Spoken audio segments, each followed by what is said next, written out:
Bill pass করা হয়েছে যে কালেক্টরেটের চাইতে সিনিয়র লেভেলের কোন অফিসার সেটা নিষ্পত্তি করতে পারবে। অর্থাৎ মুসলমানদের মসজিদের বিষয়ে এই জমি যদি কোনো হিন্দু দখল করে তাহলে সেটা যেন সে দখল নিতে পারে, তার জন্য হাজারটা দুয়ার খোলা হয়েছে।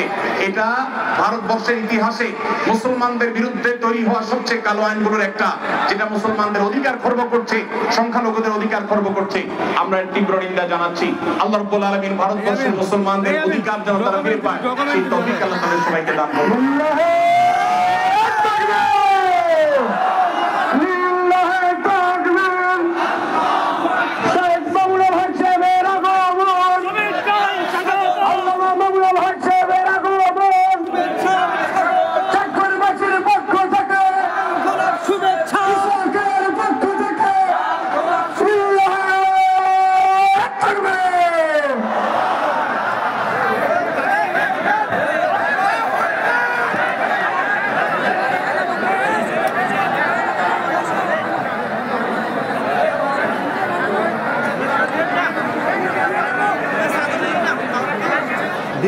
দিচ্ছি সবাই দেবো, আমি করবো